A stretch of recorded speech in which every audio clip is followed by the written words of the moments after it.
किम कर्मेति कवयोऽप्यत्र मोहिताः तत्ते कर्म प्रवक्ष्यामि यज्जात्या मोक्षसे अशुभात्। कर्म क्या है और अकर्म क्या है, इस प्रकार इसका निर्णय करने में बुद्धिमान पुरुष भी मोहित हो जाते हैं। इसलिए वह कर्म तत्व में तुझे भली भांति समझाकर कहूंगा, जिसे जानकर तू अशुभ से अर्थात कर्म बंधन से मुक्त हो जाएगा।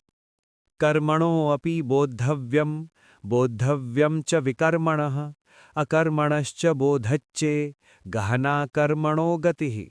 कर्म का स्वरूप भी जानना चाहिए और अकर्म का स्वरूप भी जानना चाहिए तथा निषिद्ध कर्म का स्वरूप भी जानना चाहिए, क्योंकि कर्म की गति गहन। कर्मण्य कर्म यह पश्येद अकर्मणि च कर्म यह स बुद्धिमान मनुष्येषु संयुक्तः कृत्न कर्म कृत।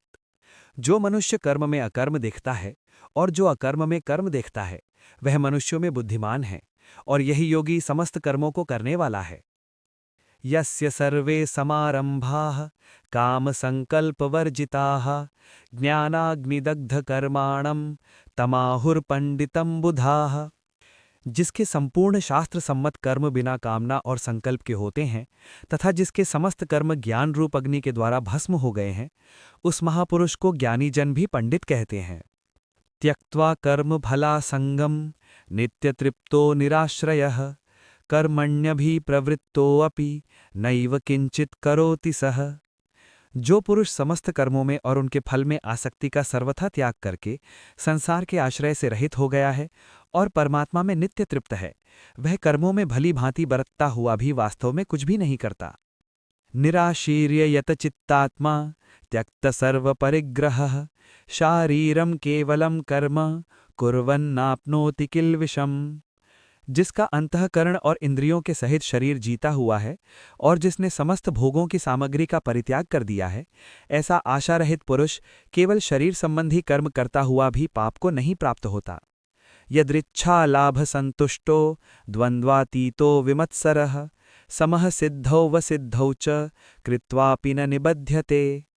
जिसमें ईर्ष्या का सर्वथा अभाव हो गया है, जो हर्ष शोक आदि द्वंद्वों से सर्वथा अतीत हो गया है, ऐसा सिद्धि और असिद्धि में सम रहने वाला कर्मयोगी कर्म करता हुआ भी उनसे नहीं बंधता।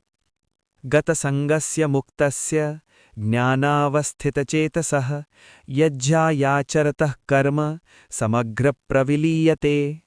जिसकी आसक्ति सर्वथा नष्ट हो गई है, जो देहाभिमान और ममता से रहित हो गया है, जिसका चित्त निरंतर परमात्मा के ज्ञान में स्थित रहता है, ऐसे केवल यज्ञ संपादन के लिए कर्म करने वाले मनुष्य के संपूर्ण कर्म भली भांति विलीन हो जाते हैं।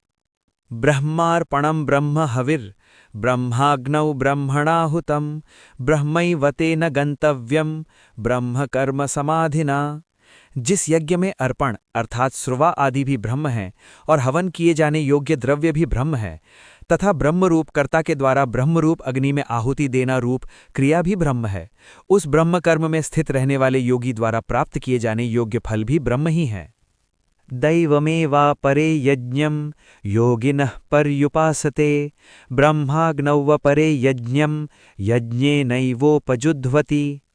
दूसरे योगी जन देवताओं के पूजन रूप यज्ञ का ही भली भांति अनुष्ठान किया करते हैं,